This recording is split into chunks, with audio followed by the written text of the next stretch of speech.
बिस्मिल्लाहिर्रहमानिर्रहीम, अस्सलाम वालेकुम। मैं हूं कैसर अहमद राजा। उम्मीद है आपकी तबीयत बिल्कुल ठीक होगी। आपको याद होगा कि कुछ वक्त पहले मैंने एक वीडियो बनाया था जिसमें मैंने जिक्र किया था इंजीनियर साहब के हवाले से और पाकिस्तान के एक वल्गर कमेडियन है उसके हवाले से कि उन्होंने कैसे इंटरनेशनली जो इस वक्त एफर्ट्स हैं दीन के साथ लोगों को कनेक्ट करने के लिए किस तरह से उस सारे मामले को वो एक डिसरेप्यूट में कंट्रोवर्सी में लाने की उन्होंने कोशिश की और किस तरह से फिर उसके बाद फिर वो मामला अनफोल्ड हुआ और बाद में भी खैर उन लोगों ने अपोलोजाइज वगैरह नहीं किया। That's one of the problems in our society. खैर एनीवे, आज हम उससे आगे बढ़ते हैं कि वो काम क्या था। ये लोग जानना भी चाहते थे, ये कमेंट्स में भी कुछ बातें इस तरह की। तो आज हमारे साथ हमारी दोनों बहनें मौजूद हैं, उम्मे हारिस भी हैं, उम्मे राहिल भी हैं, कि हम उनसे बात करेंगे कि वो प्रोजेक्ट क्या है, कैसे इनके प्रोजेक्ट का हिस्सा बना जा सकता है and at what level they are operating at the moment. मैं अपनी दोनों बहनों को खुशामदीद कहूँगा। कैसी तबीयत है आप दोनों की? जज़ाकल्लाह खैर बरकत। अस्सलाम वालेकुम रहमतुल्लाहि व बरकातहू।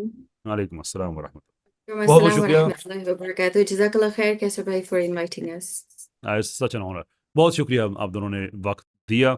ग्लोबल अवेकनिंग ये आपका प्लेटफॉर्म है। अगर ब्रीफली आप मुझे एक रन थ्रू कर दें कि व्हाट्स इज ऑल अबाउट, फिर उसके बाद फिर आपके जो स्पेसिफिक प्रोजेक्ट्स हैं इंशाल्लाह फिर हम उन पे चलेंगे। और जो ऑडियंस है उनसे मैं ये कहूँगा कि if you can stick to the end, because online learning का फ़ायदा ये है कि you don't have to be geographically restricted to a particular place. आप कहीं से भी ये प्रोग्राम्स ज्वाइन कर सकते हैं, ऑब्वियसली जो भी इसमें ऑनलाइन फैसिलिटीज़ हैं। तो let's get straight through it, shall we? Global awakening. Tell us briefly about it. ये क्या है? So, the global awakening, the vision behind this whole project is about uniting Muslims globally, not through the man made ideologies, but of course through the divine system created and governed by Allah subhanahu wa ta'ala. And I think that was the vision behind the whole global awakening project. And it's actually a call to return to the essence of our faith, to build a connection stronger than any worldly bond, and to align our lives with the ultimate purpose, seeking the pleasure of Allah subhanahu wa ta'ala. And how are we going to do this? The answer is simple yet profound, that it can only be attained if our relationship with Allah subhanahu wa ta'ala surpasses every other relationship in this world. Either it is your parents, either it is your siblings, either it is your partner. It has to surpass every relationship in this world. And if our love for him outweighs our love for anything temporary, and if our purpose extends beyond materialistic short-term goals and is deeply rooted in the pursuit of eternal success.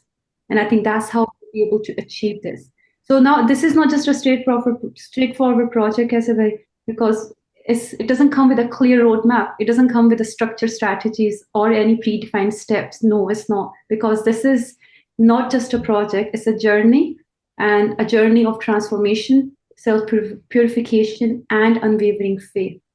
And the two most important qualities that is needed for this project is a courage and sacrifice.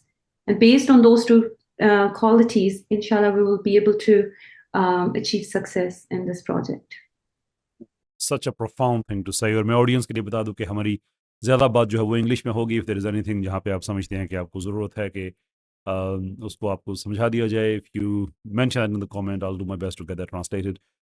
Such a profound thing to say, courage and sacrifice, because you know sometimes one has to wonder, and I think our classical scholars, they have worked a great deal on this topic, that if you, for example, if you give the ultimate sacrifice, that is giving your life away for Allah subhanahu wa ta'ala, for example, then what exactly have you achieved, or what is the big deal in that? Because that life was never yours to start with, so it belonged to Allah subhanahu wa ta'ala, and then it was given back. So what's the big deal?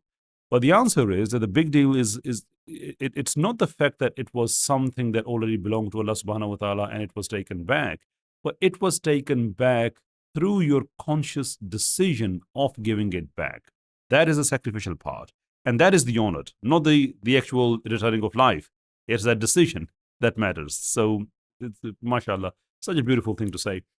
So this is from, yes, please go. More to it, it's like, it's actually, what is your ultimate goal? And if you know your ultimate goal, then I think, from there you look back and you focus on how you're going to achieve it. This is where it leads us to, because I think when we started this project, me and sister Harris was saying that where do we see ourselves, like, on the day of judgment? Like, where are we acquiring, which level are we acquiring towards? If it's a level where it's the highest level in Jannatul Firdaus, standing side by side with the righteous and the chosen ones, then the only two things that is really needed for us in this world is a courage and sacrifice. Otherwise, it's not attainable. It's not, achievable. So your ultimate goal is a key. How you're going to be able to get to that? Well, that's wonderful. And the manifestation of that in form of projects like this, such a marvelous effort. So let's get into the projects. What are the main projects you are running at the moment? So our first, which is our signature project, you can also say is a lifetime project. You can also call it. It's called Connect for Akhirah. And it's so close to my heart because this project can be called a one-stop for all, where we want to empower our Muslims through every stage of their life, starting from the marriage, going towards to parenting, to education, then entrepreneurship, and then the legacy building. And what we're aiming to nurture faith-centered connections, promote knowledge and inspire growth, both personally and within the community. And this is guided by the teachings of Prophet Muhammad Mustafa sallallahu alaihi wasallam. Our mission is to unite the Ummah in fulfilling Allah's divine purpose. So this whole project is based on 4 phases. And the phase 1 is going to be divine bonds, where we will be focusing on the marriages based on the divine love of Allah subhanahu wa ta'ala. The core of the marriage has to be, the foundation of our deen has to be based on the love of Allah subhanahu wa ta'ala. Yeah. And the reason why is because if you look at it, how the mankind was started, the foundation of humankind, and that is actually based on family. And we see how Allah subhanahu wa ta'ala started the world with husband and wife, Adam and Eve, as Adam al-Islam and as Hawa al-Islam. So the foundation of our deen is actually based on 2 individuals, and those 2 individuals create family with the purpose of understanding the deen and spreading it to the world. So what we are trying to create from that phase, which is our divine bonds, community that is going to break the societal norms based on the divine love, grounded in the teachings of Prophet sallallahu alaihi wasallam and his sunnah. Because I think sometimes we do not focus on the most important aspects of the marriage in Islam, and we actually just focus on the bits which is easy to take, and just not focusing on the most important aspects. So we want to break those societal norms. We want to train the minds and youngsters from a very young age, and or the marriages which are not taken as normal marriages, or people will be questioning those kind of marriages. Like for example, the marriage of Prophet Muhammad Mustafa sallallahu alaihi wasallam with Hazrat Khadija, or the marriage with Hazrat Aisha. All these things, we want to normalize these things, and we want to make sure our training is starting from very intermediate level to the very advanced level, so that our youngsters are trained well in advance before they're actually stepping into the phase of the marriage. So this is our first, phase for the Connect for Akhira project. We will Second, sorry. Just permit me, we will go to the other phases. Let me bring quickly Sister Haris into it, because what you said, it's something which is, I'd like to have a comment on that. And I'd like Sister Haris to have her comment on that, is that Connect for Akhirah. So it's not connect with Akhirah, because that is something that people do anyway. I mean, people always explain to other people that you have to do good deeds, so this is how you are connected with Akhirah and so forth. But much of that advice, it comes in form of abstraction. So there isn't anything specified steps, identified steps. This is how you do it, and then you are connected with Akhirah. But when you are saying connect for Akhirah, so this is a process we are talking about, not something which is an abstraction. But what you're saying is that you can connect yourself with Akhirah if you connect in this world for Akhirah. I think that's philosophically deep. That is absolutely correct, because we are always focusing to go to connect with Akhira rather than connect for Akhira. And I think Sister Harris will be able to comment on this as she knows how, like, deep this can go. Jazakallah khair. Jazakallah khair, May. Rahil, Jazakallah khair, Brother Qaiser. For me, I'll bring in my own personal life perspective on this. And whatever we've discussed, I've lived through this in my life. And these principles were installed in my life from a very early age. Not because I come from a religious family. I don't come from a religious background. I was born in Pakistan, but I learned my deen in university here in the UK. So I was, as a teenager, my parents moved to the UK. I finished my high school here. And then when I went to university, I actually learned I had to break my own idols of being a Pakistani Muslim and entering into becoming a proper Muslim according to the Quran and the Sunnah and learn. I had to relearn. I had to choose being a Muslim, not a born Muslim. So I say I'm a Muslim by choice. And in order to figure that, I had to train my own parents along with my brother and myself. We both learned the deen together. We had to take our parents on a journey with us. And when it came to an important decision of marriage, my eyes were completely open at that time by attending courses and connecting with the people of knowledge that helped me to learn, in fact, make a checklist of what are the absolute essential and what I don't want in a partner. And why do I even want to get married in the first place? What does Islam bring in? Why marriage is so important? And it's never been taught to me as a Pakistani Muslim. I never learned all of that as a Pakistani Muslim. And I had to be strong. I decided I'm not going to go for coming from a medical background and coming from a affluent family, but I decided I'm not going to go for those things. I had to break those norms. I want to go for the person and connect for my akhirah and not connect for the worldly gains and then find akhirah within those gains. And that was a reform for myself. And when you do the istikhara, when you do all your homework, and you have to take your parents on board, it's not easy journey, but it's the one that gives you the benefit for the life in this dunya and akhirah, inshallah. So there is a lot of empirical content that is derived from your own life experiences and then translating that into a project and then passing it on to other people. I guess this is what the essence of a religion is, that you always learn things from your experiences and then all the good things you pass them on to other people. That's such a wonderful thing. Anything else you'd like to add to it before we go back to Sister Omira here? Yes, sure. When Umair started talking about the Connect for Akhira project, coming back to the point of why the global awakening took place, one thing that shook my core as a young teenager was the point when I realized that why Allah subhanahu wa ta'ala created us. Allah subhanahu wa ta'ala says, I've created the men and the jinn to worship me. And also what happens when we go back to our creator.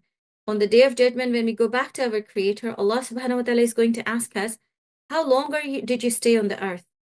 Someone will say maybe a week. Someone will say a month. Someone will say it was just a dream. And for that period of time, are we going to lose the eternal happiness? The happiness in this world, we don't get happiness in this world as Muslims. We have to learn that. What we get is contentness, but the eternal happiness is in the akhirah. So are we going to do such a, how they say it in Urdu, such a sasta soda? Or in English, you're making a cheap trade. Yeah. And that's what was the driver behind myself to get involved, that, we had enough. We had enough. Look at the state of the Muslims around the world. Our teenagers are confused. The reason relationships are coming up are really bizarre. I worked as counseling for the teenagers in the UK for a long time. I've also worked as an emergency call handler for Muslim teenagers in crisis. And when you start looking at the problems, they're huge. We are only looking at the tip of the iceberg as parents. And if we do not realize, and if we do not connect our children with the right way to the path of Allah subhanahu wa ta'ala, not only we are already lost, but we are going to lose for generations coming ahead, to a degree that we cannot then, we cannot even call ourselves as Muslims in the future if we don't act now. So we are in emergency crisis, and this is where we have to act. And me and Rahil, we have made personal sacrifices to start this journey. Okay. And we haven't done this for the dunya. Our gains are with, our rewards are with Allah subhanahu wa ta'ala. And that's the journey of the TGA, how it started. Inshallah. Well, may Allah bless you both.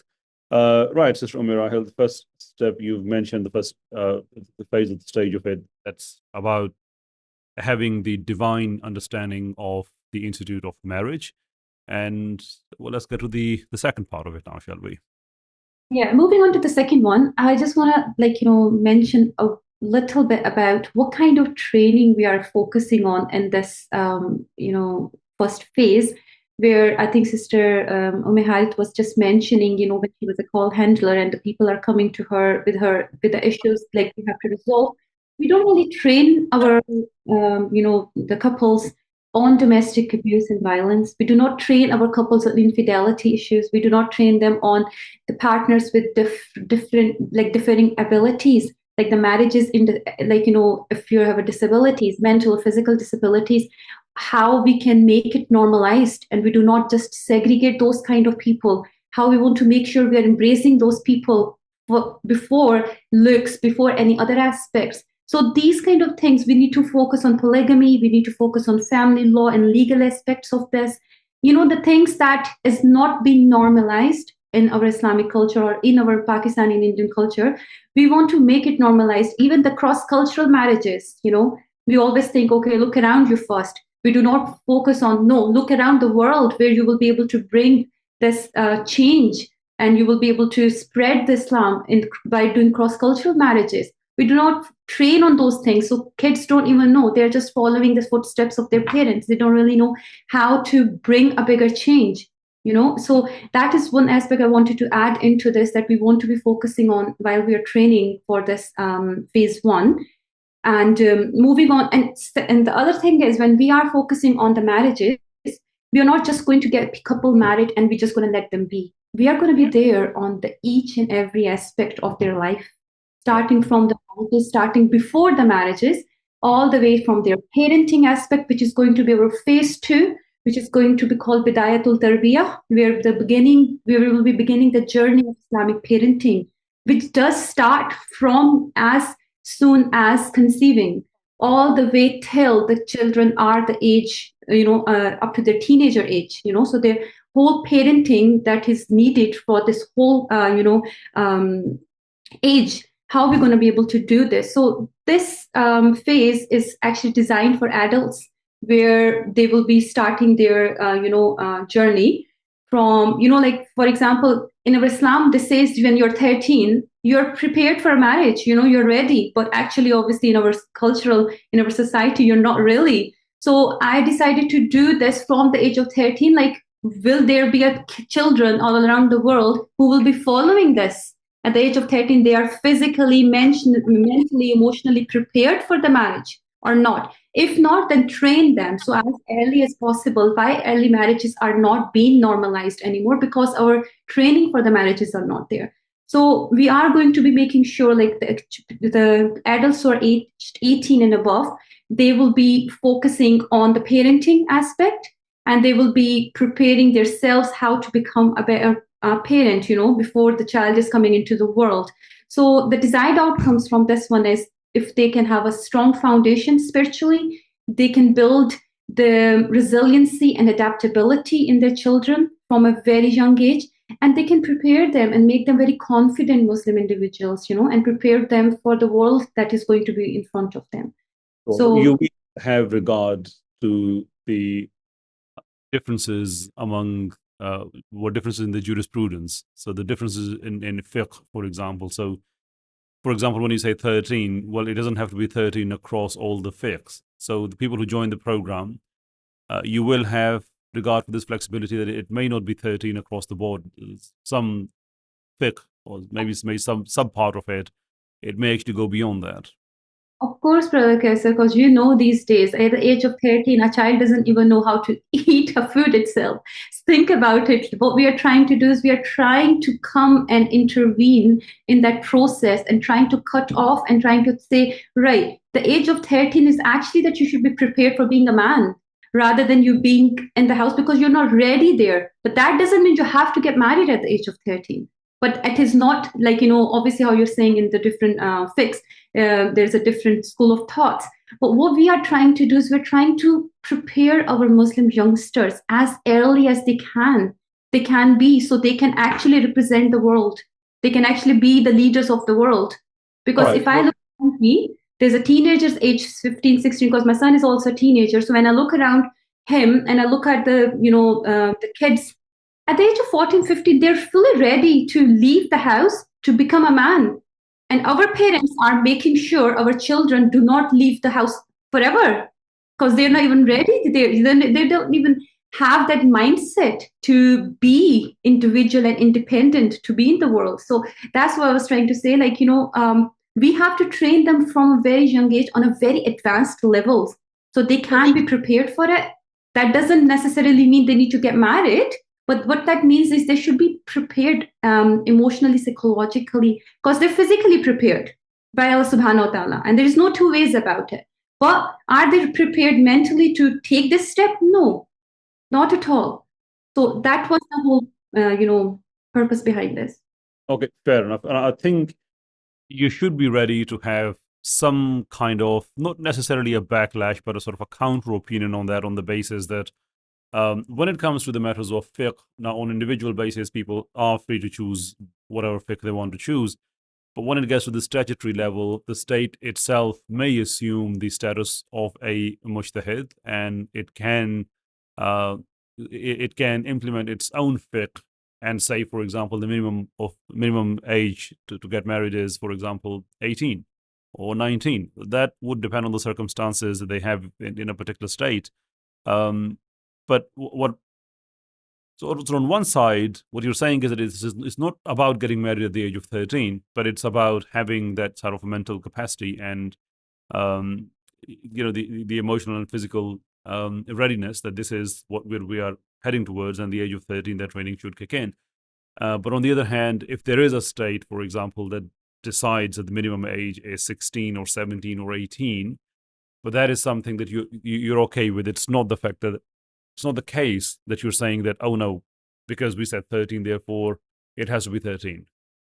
No, exactly. That's what it is. We are trying to prepare. We are trying to prepare them as young as we can, according to the Sunnah of Prophet Muhammad. According to, if you look around, the teenagers in Islam, how their mindset was, and for example, Hazrat Ali ibn Talib, how he at the age of 10 was a warrior, and what kind of mindset he had. If you look at Imam Shafi'i, at the age of 13, he was, Imam. So if we look at the comparison of our teenagers these days with these, role models we have, they're nowhere there. They're nowhere there. And they need to make sure they are actually touching each aspect of their life, not just one aspect, and they're just going to become pro in that. They have to make sure each aspect of their life is being touched. And they should know the answers to the questions. Anybody coming and asking them, regardless of the religion, if non-Muslim is coming and asking them, they should be knowing the answers because we have answers in front of us. So it's all training them very young to give them that precedence.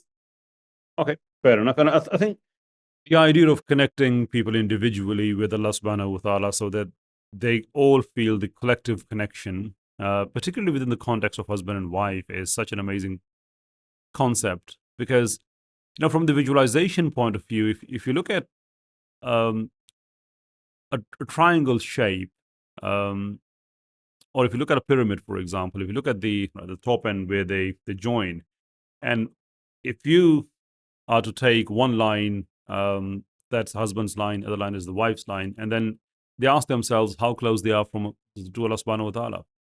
An interesting thing is that the closer they are from Allah subhanahu wa ta'ala, automatically closer they will be to each other as well. because they both are pointing towards the same thing. So if they are right at the top end, very close to Allah subhanahu wa ta'ala, both of them, naturally they will be very close to each other. But the further away they go from Allah subhanahu wa ta'ala, further away they will go from each other as well. So making that marriage, making the foundation of it purely with the connection of Allah subhanahu wa ta'ala, well, the byproduct of that is, not bypass, sorry, byproduct of that is that it's the actual closeness and the affection and love that one ought to have in the family, well, that will come in automatically. That's fantastic. So now we've covered the second part of it.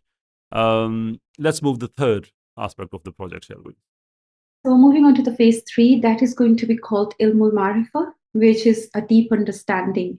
So where we are focusing on the Quranic STEAM education for future scholars, not STEM education. We are going to add A into it, which is representing the art. The art is the nature that is around us. And I think to understand the concept of Allah subhanahu wa ta'ala, we need to look around. And I think we're so indulged into STEM fields, we are actually missing out the most important part, which is an art, which is our nature. So what we are trying to do is, in this one, we're going to prepare our young scholars for excellence in Quran-centered STEAM education, which will be Quran-centered. And also, we will be driving some aspects from the Seerah when we will be doing this phase, so we can develop a profound understanding of the universe through Islamic principles. And one most important part in this course is going to be teaching our youngsters the subject of politics from a very young age, which is 7+. From 7-year-old, children will be equipped on the concept of politics. I don't know about Pakistan, but over here, if my daughter is in the school and she will talk about politics, they will not be allowed to. They will be like, oh, politics is dirty. We can't talk about it. But we need to change the concept of politics in their mind, that why it is very important. Why it is very important for our children to understand these along with the other subjects, which is, science, technology, engineering, arts, and mathematics. But why politics should be really important subject. And that was I think the key point we wanted to focus in our STEAM education, which we want to do. And that will be, again, through homeschool. Of course, that will be our first priority, but we are trying to connect our global mosques together. If they can come together, we use all the mosques around the world to give them that, platform for all the Muslims coming to the mosque, so we can educate them through there, not just on the Quran, not just on just the basics of Quran. We can actually guide them and give them this kind of comprehensive and intense education through our mosques. Inshallah, if Allah wills, that happens. So that is our third, phase. Fantastic. My special prayers for that particular aspect. Converting mosques into community centers and community building centers, because mosques in the classical Islamic era have always been a lot more than a mere place of prayer where people go and pray and that's it. Much of community building actually took place through mosques. And there are traditions that tell us that even much of the government business used to occur on the premises of mosques as well. But then somehow over the course of forthcoming centuries, we reduced the concept of mosque or masjid just to a place where you go for a few minutes, pray and come out. And if you are recreating that history, sister, my special prayers for that, because I've been for a very long period of time thinking, is there someone who could do that? I couldn't because of the things I'm doing. I'm far too busy in that. But now, if anyone has started anywhere in the world like this, I only hope that it gets extrapolated across the Islamic Ummah, inshallah. Jazakallah khair, Brother Qaiser, because I think, since we thought about this, we also had a project called Isha to Fajr nightclub, which started from Glasgow, to be honest, from a very local mosque where my son used to go. And the idea came from there, where they changed the whole concept of a Friday. I don't know if you're familiar with UK, weekend mindset, where it's a Friday night and they say, right, let's go out for clubbing. And that mindset was there. Okay, what are you up to tonight? Well, we are going out. And going out means what? I wanted to redefine this thing, that how can we change our youngsters, they are thinking about, right, we are in the same people, because obviously they're going to the schools, they have these non-Muslim friends around them who are talking about this. We are in minority here, but how can they add value to their Fridays, And then our local mosque came up with this project saying, let's do a Isha to Fajr nightclub where children are coming to the mosque. They are enjoying at the same way. They do some kind of research-based tasks there. They find the value coming to the mosque themselves. So they run to the mosque on every Friday night. And they're there for a Qiyam al-Layl as well. And they stay there all night. They're playing PlayStation, whatever it is. It's all about halal gathering, but giving the definition of the Friday night club and changing it to something that is they can look up to and they can be proud of as well. And alhamdulillah, this is doing really well because some people have also started in Lahore. And, few of the people are also doing in America as well. So if we can engage our youngsters and teenagers into the mosques through different kind of research-based tasks on a regular basis, inshallah ta'ala, our mosques will be becoming, research-based institutes in future, just rather than just, keeping them as place of worship. That's wonderful. Okay, well, I think we have the one more aspect to go through, and then we'll go to Sister Harris to go to the other areas of discussion, not necessarily that one project, but the other thing. So the final phase. Yeah, the phase 4, I think, is also Harriet's space where she wanted to connect the Muslims and make it as a Muslim networking. So I think she can also go over to this phase, but the only difference is that in this phase, we will be focusing on entrepreneurships only, where we are not focusing our children to going into the careers. We wanting to make them entrepreneurs, and they will be the leaders of their own selves rather than they will be working for other people. But at the same time, we have another project where we are also focusing on those individuals who want to go into the career, which Sister Harriet will be able to go into the deep. So overall, this whole Connect for Akhira project is something that is a lifetime project, and it's our dream that if people are connected with us through this project, they are with us forever. They can have the trust, and they can rely on that platform that we are not going to get straight. We are not going to be alone at any aspect of our life, regardless of what circumstances they are going to be in. So they have somebody in their life to look up to. And the one thing that we're trying to focus on, if we will be able to have that 24/7 line for all those people who are anywhere in the world and connect them through some kind of, if we will be able to get to the phase 4 of the networking, which is Muslim networking, and we can connect the individuals based on their skills and stuff, that line will always be open for any Muslim around the world if they're stuck. And it's not like they are looking for the answers going to this imam or going to this person. They have everything under one umbrella, and they can just, find the answer they're looking for. So the only way it can happen is if we unite together. And it's never going to happen if you're playing nafsi. So, yeah.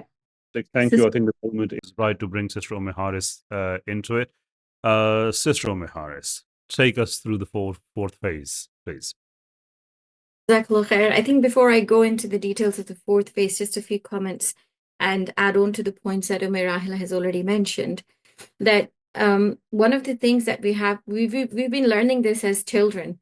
Whether you've lived anywhere in the world and you've been taught that Muslims are one body. We are one body, and if one part of the body pains, the other part of the body pains. If you have a migraine, can you have a wonderful day? And if you can't have a wonderful day because you've got a migraine, you shouldn't be having a wonderful day when one part of the Muslims are being discriminated against, or there's a genocide going at one place, or if you're doing economically so well. When I come to Pakistan, that's one thing I find really difficult to live with, that we are driving by to a luxurious place to live in, but we are driving by slum areas. So we have really killed our conscience. So the problem is that's because we have lost the true connectivity. The connectivity in our lives as an everyday Muslim comes in for the dunya, not for the deen. That's why the entire project is Connect for Akhira. We, not only for marriage, but in every field of our life, we need to connect for our akhirah. not for the dunya. And if we do not change that perspective, we are bound to suffer. Like Dr. Israr Ahmed used to say, that Allah subhanahu wa ta'ala made his beloved nation of Bani Israel that was beaten up by Romans. And now this is same thing is happening to the Muslims, and they're being beaten up by those that nation which was beaten up by Romans. And it's a deep one to sink in. And this is what Rahil ended up with, that if we do not stop playing nafsi, that, oh, my life is perfect. And unfortunately, that was me just a few years ago. I'm a high earner. My husband's a high earner.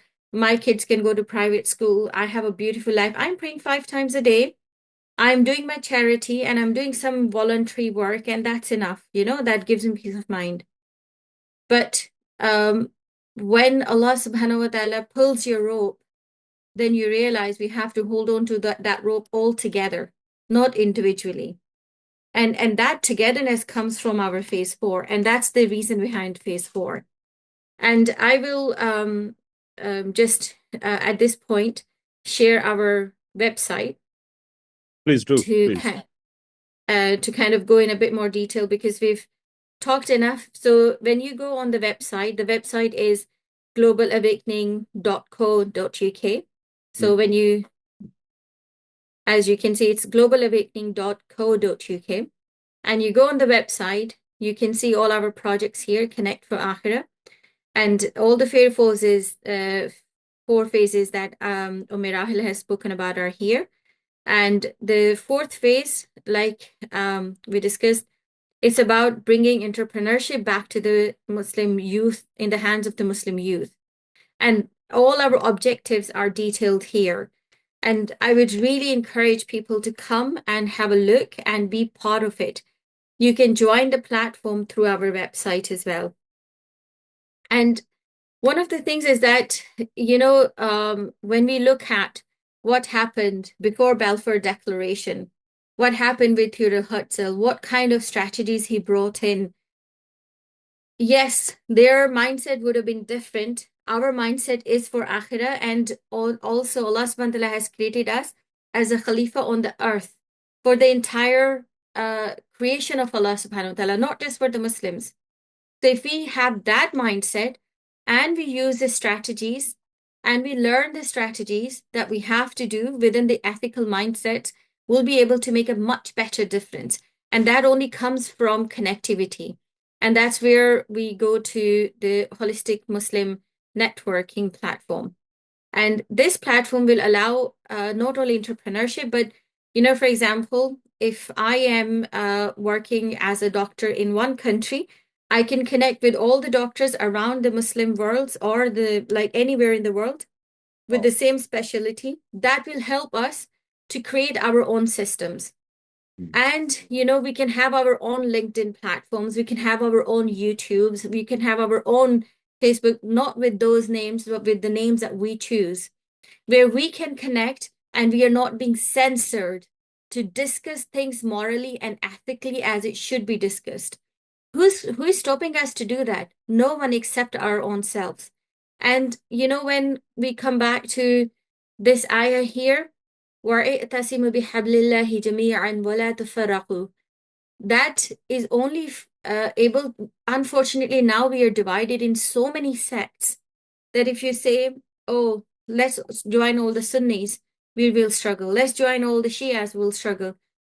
Let's put all those things on side. Let's just join together for the sake of Allah subhanahu wa ta'ala and strengthen each other. When a non-Muslim is going to look at you, they won't look at you as a Sunni or a Shia or Brelvi or whatever. They will look at you as a Muslim. And they're not going to, not discriminate against you if you're from a sect and not from another sect. So let that sink in and let's stand together. And that's what this project is about. So inshallah, with this, we are looking at the students when they are in the schools. They don't know, often I go to schools and I give talks on World Hijab Day or things like that. I ask both Muslims and non-Muslim students, I say, what do you want to do? A lot of them don't have an answer. They don't know what they want to do. They don't even know what interests them anymore. They're so saturated with the social media. So here, the guidance is for the students. We will make those students have, link into the university professionals. So university students, the school students, and the university students will be linked to the, careers that they want to go into. And those who are young professionals will be connected to the mature professionals. And that will be a chain of events. So, for example, if my son doesn't know what he wants to do, he'll have an opportunity to go into so many different workshops, career workshops, or connect with so many different professionals to be able to figure out what interests him, what kind of things he can do, and what is moral and ethical as well. So, inshallah, that's what this project is about. So, it's sharing opportunities, join career path, pulling each other up the ladder on careers, and also having the guidance and creating new businesses, creating new models and platforms, inshallah. That's the aim behind this. So that one is Muslim LinkedIn project. Then Rahil has already spoken about Isha to Fajr clubs. And this is something, is happening at small levels in different cities. But I think that's one thing majorly lacking in Pakistan, for example. For example, just in the Ramadan, my kids are very young at the moment. They're in primary school, but they absolutely love Ramadan. They love going to the masjid. They take their little bags and they go and do the whole Taraweeh prayer. They get so upset if we have a Ramzan iftar invite somewhere because they miss their Taraweeh. So that's the kind of initiative we want in every household, so we can connect back to the masajid. The final part I will talk about Earn as you learn, and that project is very close to our hearts. In this project, what we want to do is we want to make a balance. We want to, as the ladder is shown here, we want to make sure that those from the deprived part of our community can be uplifted. And they can be uplifted through this ladder of pulling them up. So, those children who are from the deprived background, not only they will learn, but when they are learning, they will also earn. So we are using the privileged to the unprivileged for the teaching methods here. So that's overall what different projects are. And how are we implementing these are through different courses as well. Let's So get to that, but yeah. if I may just have a couple of follow-ups on that. Yes, please. When we say, sorry, can we just minimize the screen for a second so we can have a better interaction, and then we'll put the screen back up on. Okay, that's wonderful.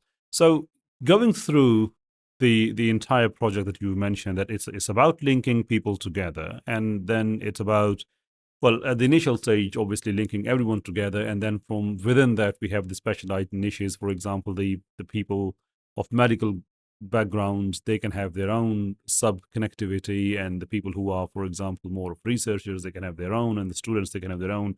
Business people, they can have their own, but ultimately it is about connecting people together. Now, that is fantastic. It is wonderful. But from the logistical side, if you're making the masjid, the core of it, I don't know how many mosques we have on this planet. I'd imagine it will be hundreds of thousands, but most of them are still not even, I mean, they have this problem of recognition that, I mean, they don't recognize themselves. What is the purpose of my existence? Because most of them are in existence because it just is a place where people go and pray and then go away. All the other functions and features, even the people who are running the masajid, even they are not aware of whether these are also purposes of the same institute. So, I mean, do you have some sort of plan in mind that on one side you are trying to connect people together through mosques and the digital platforms that will be connected to the masajid, but on the other hand, educating masajid that you need to take part in this community building network, because as I said, most of them are not even aware of what a masjid ought to achieve in the community. So, I'll give you this one example that will help you, and in fact, help the audience as well. A long time ago, there was a crisis in the medical department. where the children coming to get MRI scans done, they had to undergo anesthesia. And that has its own risk for very young children. Yani you're talking about kids under 5 years of age. They will look at this huge machine and they get scared, they get phobia, they don't want to go under it. So what the researchers came up with, they looked at the end user analogy. So anything that we want to do, we first need to look at the end user. Who is the end user here? And the end user here are the children, not the parents, not the doctors, the children. So the idea came up that they designed an MRI scanner with Finding Nemo theme. So the children, when they looked at this, they will first see an episode of Finding Nemo, and then they will go under the scanner really happy. Do you know the significance of reduction in anesthesia cases dropped below 50%? Wow. In those circumstances, because Just by doing that. MRI scanner was used for the end user. Now, where did the demand come from? The demand came from the end user. So Right. the thing is that those who are going to the masajids, they don't know why they are going. They don't, where there's a will, there's a way. Okay. But the will is not there. So the education is the key. And the problem is that if I don't know what I want from the masjid will not provide me that. Okay. So you want the masjid goers to take that responsibility and the ownership so they can get the okay. All right, that's from strategic viewpoint, it makes sense. That's one aspect of it. It has to be a holistic approach. Sure. But that's one of the key part of it. And that comes from education. Okay. So and the other parts of it are, of course, there is another thing. If 5 of us are sitting together and that person who is most influential picks up a glass of water, most likely the other 3 or 2 people at least will pick up a glass of water as well. Yeah. So when those who are when things start changing, it's going to take time, but it will have a ripple effect. Okay, fair enough. So it's sort of a snowball effect. We can expect that it may be slow and small at the initial stages, but as the snowball hits the downhill, with the time it gets bigger and faster. Fair enough. I mean, we have seen that happening time and again. That's all good. Wonderful. Up until now, we have discussed what the platform is all about and what the underlying rationale is. But now let's go to the more individual aspects of it. For example, you have the courses tab there. Can you help us understand what sort of courses you offer? If you take any one of them, then I will ask follow-up questions on that. Sure. So we have planned quite a few courses. At the moment, we have upcoming course, Arabic in 40 days. We have an ongoing course called SIDA course for kids, which is available free, of course, on our YouTube channel. We run the prophetic series, starting from Prophet Adam alayhi salatu wasalam to all the Anbiya. It's done in a very different way where the children learn a lot more than what they will learn just from any book. And our current course that is running at the moment from the 1st of Ramadan is the Prophetic Strategies and Planning course. And we've already released the first 4 sessions are free of cost on this. And the first 3 sessions are available on our YouTube channel. And the 4th session is coming up on the coming Saturday. Right. That's prophetic strategies and planning.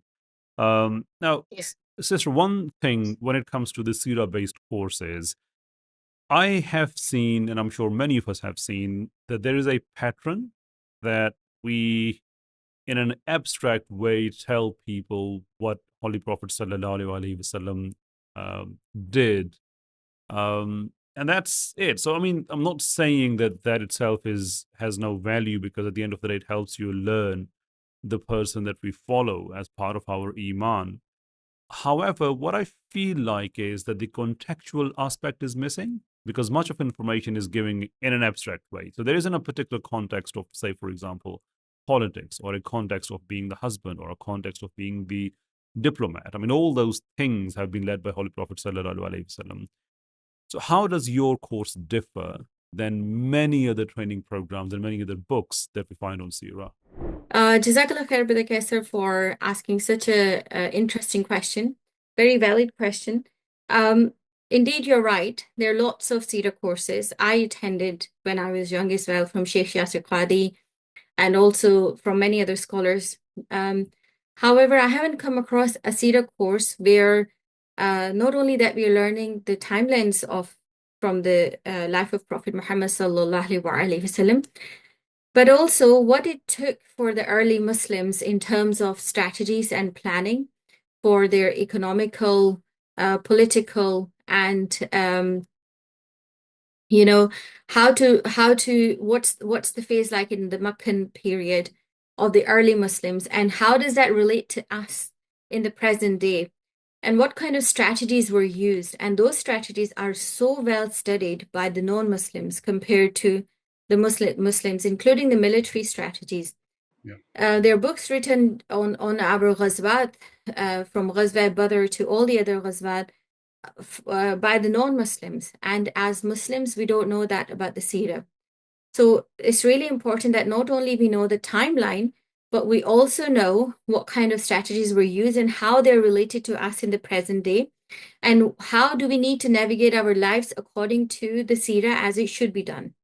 And that's what makes this course different, that we are learning the methodologies and the prophetic strategies from economical, from political and military perspectives, and relating that in our today's life. That's fantastic. I think it would be beneficial if you go back to the website and so people can actually see. So when you go to the website, you will see the courses that are open for registration and those which are coming up in the future. So I will not go into these details, and I'll go back to the prophetic strategy course. Okay. And so when you go to the prophetic strategy course, you can see it's a 1-year course and there's one class per week. And the prices are different for Pakistan, India, Bangladesh, and the UK. So every region, we don't want those who are from the eastern side to miss out because of the prices in the western side. And just to mention again, this is not for profit platform. So all the prices that are being paid are most of the money is given to the teachers and the the course modulators. Right. Or the running of the platform. So that's what this course is. And then you can see this course is divided into 3 phases: the pre-Islamic Arabian Peninsula, Meccan period, and then the Madani period. And again, every single stage, you'll be able to get a lot more out of it than you will do from any other Seerah course. Okay, that's wonderful. And this is much different, obviously, and this is different in a way that, look, if I want to learn about something, then I want to be able to apply that. And I think this one of the differences between people learning something and being able to apply and people learning something and not being able to apply is that context. And it reminds me when I was back in school, for example, I think I've shared this quite a few times in different lectures, that when in the maths class, when our teachers would tell us that 2 + 2 is 4, or the basic subtraction, for example, if you have 10, take 5 out, then you are left with 5. It was so easy to understand because there was always a context in which we could apply that knowledge. So, for example, go to a shop and buy something of 5 rupees, give the shopkeeper 10 rupees, and we only learned it yesterday that I should be able to get 5 rupees back. And lo and behold, there is 5 rupees back. So learning is easy because you learn it in a school and then you see that happening in practice because the context is there. But the moment our teachers would go to, if you resolve a plus b squared, the answer is a squared plus b squared plus 2ab, of no idea in what context of life are we going to apply that. So we remember that as somebody taught us that, but we still don't know what that means. And the difference is because there is no context. So mashallah, may Allah reward you for making the course of Seerah in a way in which you are talking about the strategies and planning. So you have the context of life in which you can apply those. So it's no longer an abstract piece of information. It actually is something which is actionable. And I think this is something what we've been missing in many of the courses that are out there. Yeah. And like you said, the first 4 episodes will be available on our YouTube channel. The first 3 sessions are done. So anyone who wants to look into that and see it for themselves. They don't have to sign up for the course, and they can first go to the YouTube and listen to these lectures online. And Okay. inshallah, that will really help to understand the context that I was talking about. And Okay. I hope you can then put the link in this video so people can then inshallah. Sure, that will be done, inshallah. And the course itself primarily is in English language, I take it? Yes, it's a prophetic strategies course in English. Right. And are there any plans to make it multilingual as well, maybe in future? Would you No? like to answer that, Amira? We've been debating about it yet. Yeah, okay. So This course is already happening in Pakistan in Urdu, where the teacher is also doing the same course in Urdu. But the reason why we want the same students to do Urdu as well as in English, they will be able to connect to a wider audience. Because sometimes, you're doing the course in two languages, will be able to give you a broader perspective. And I think that was one of the things that I was saying, like, we really need to focus our Pakistani audience to, of course, yeah, do it in Urdu, but as well as in English, because they are going to take it to the world, and how they will be able to represent it. They don't have the international language there to be able to communicate that seerah to the world. So yeah, happening in Urdu in Pakistan as well. Okay, I think it's another way by which we can look at it is that if, with the help of the AI, for example, you can have one training delivered in multiple languages simultaneously. So maybe it's something to look into. Maybe. I'm just thinking out loud that if we have that facility, AI run multilingual courses, so the same course can be taken in many different languages. And the follow-up discussion on that could become part of the Arabic in 40 days, or maybe more than 40 days in this case, because the course itself is 12 months long. So if you ask people to learn the course in whatever language, but then you also have the Arabic in 40 days, and we can have a follow-up discussion forum in Arabic language course, but the discussion in that forum will take place about the Sirah course, but only in Arabic language. So this way, not only people will have the wider connectivity, but also they will have better communication skills in Arabic language. And I think if we are to connect people together globally, Muslims together, there are going to be certain underlying premises upon which we can build that community. So that is Sharia itself, ethical values itself. But how about the language? We can also connect people through languages as well, can't we? So if we can have not just this Sirah-based course, but all the other courses that you can do it in whatever language, but the follow-up discussion only in Arabic language. So maybe that could be something you can think about. Again, I'm not making a very robust case for it because I am thinking as I am speaking. So it's not a compelling case I'm delivering here, but just a thought. Maybe something that if you think it's something you can put in place, maybe something for future. it's a very good suggestion. And in fact, if you go back and look how Hebrew was revived and how it has now become a language of Israel, and how it's been implied on the rest of the world in certain different elements as well. And compared to that, Arabic is already a well-established language, and many multiple countries speak it. And I'm learning Arabic myself, and my children are learning Arabic from a young age. You're absolutely right, and that's what we aim to promote. That we need to know the language of the Quran is the best language to discuss and understand. Sometimes it takes like a lot in English to explain one word from the Quran. So the language of the Quran is not easy. So Fusha is the best language that we can go forward with. But inshallah, with the training and with the courses coming up, that's the level we can achieve in the future, inshallah. And if I can add one more point there, that one of our projects is actually based on translating the whole Global Awakening website into 1,000 plus languages, and including obviously providing the translation of Quran. in above 1,000+ languages as well. We have started working on that side as well. But where you're saying that, if your course is coming for Arabic in 40 days and we are doing Sira at the moment, how to interconnect them two together based on the language aspect, I think is such a brilliant idea that we will be able to, it's like a transdisciplinary learning kind of techniques where you're connecting different courses with the same kind of purpose, and the language will be a key for it, where we'll be able to use that skill and enhance the whole theme of the Sira, and it can again, as you said, we'll be able to understand to the whole world, inshallah. Inshallah, Aziz. Well, thank you very much indeed for this overview. Now, this is one course that you talked in detail, that's prophetic strategies and planning, but there are other courses as well. So if you can kindly just take us through briefly what are the upcoming programs you have.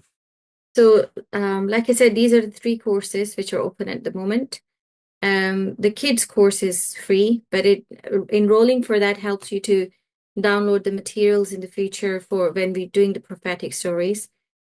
The upcoming courses, we have a few, IA versus AI, and we all know AI has been hyped, and I wouldn't go into the details of these at the moment. They are for another time. But just to say, this is bringing back our perspective of Islam and AI together, mastering Islamic economic principles for business. And I think that again will be a very important course in the future, because in the schools, the children are not taught finance. They're taught maths, but they're not taught finance. So inshallah, our plan is that with the homeschooling and also for the adults as well, they understand their finances, investments, and economic very well in the future, inshallah. Then we have first aid, med fusion, and that project is to ensure that as much as possible, we train anyone and everyone in joining our platform on first aid and be able to provide basic medical help when it's needed. Lead to Jannah is a project where it's based on teenagers and helps them to understand what kind of path they need to embark on that leads them from the personal growth, success, and the path to Jannah, inshallah. And then we have a kids leadership plan. And the main aim behind that is that leadership should come to our kids from a young age, and that needs to come through mentorship and through giving them confidence. But like you said, inshallah, and for another day, as we launch these courses, we'll go into the details of these. Thank you very much indeed. May Allah bless you both for this tremendous effort. अब जो पैगाम है आपका वो दुनिया तक पहुंच चुका है। ख़वातीन और हज़रात, जो वेबसाइट के लिंक्स हैं, जो ट्रेनिंग कोर्सेज हैं, उनके लिंक्स हैं, वो आपको इस वीडियो की डिस्क्रिप्शन में मिल जाएंगे। एनीथिंग एल्स जो आपको फॉलो अप चाहिए, वो कॉन्टैक्ट इन्फॉर्मेशन भी साथ होगी, so you can connect with sisters. हमारी दुआएं इनके साथ हैं। And this is something what I wanted to out to you out in to the world के ये वो प्रोजेक्ट है जिसको डिसरिप्यूट में लाने की कोशिश की गई, जिसको कंट्रोवर्शियल बनाने की कोशिश की गई। अब आप मुझे बताएं कि इसमें से कोई चीज़ ऐसी नज़र आई आपको कि जिस पे कोई आदमी को एतराज़ कर सकता है, या किसी आदमी को इसको डिसरिप्यूट में लाने की कोई इवन रिमोटली भी कोई कोशिश करनी चाहिए कि वो नाम चेंज हो गए और ये हो गया और वो हो गया।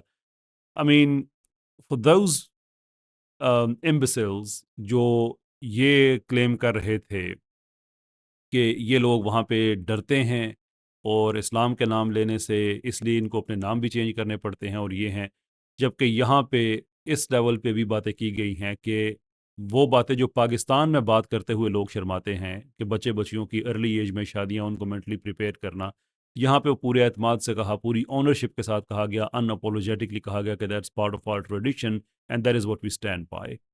शर्म आनी चाहिए उन लोगों को कि जो बजाय इसके कि हमारी इस तरह की बहनों को सपोर्ट करें कि वो उस वेस्ट में रहते हुए जहाँ पे पूरा पैराडाइम ऐसा है कि जो आपको इस्लामिक प्रैक्टिस करने के लिए वो डिज़ाइन नहीं है, और ऑब्वियसली ना ही उनकी इस्लाम उनके जहन में इतनी अहमियत रखता है कि वो उसको उस तरह से डिज़ाइन करें, तो वहाँ से एक्सेप्शंस क्लेम करते हुए एक नया पैराडाइम बनाना मुसलमान बच्चों के लिए, तो उनकी सपोर्ट करने के बजाय इस तरह से डिस्ट्रीब्यूट पे लेके आना, मेरे ख्याल में इस सारी प्रोजेक्ट की एक्सप्लेनेशन के बाद शर्म आएगी उन लोगों को। They will put an end to it. हया आएगी कि आखिरकार उनको भी कुछ ना कुछ तो कोई ज़र्फ तो होगा, एटलीस्ट आई होप होगा।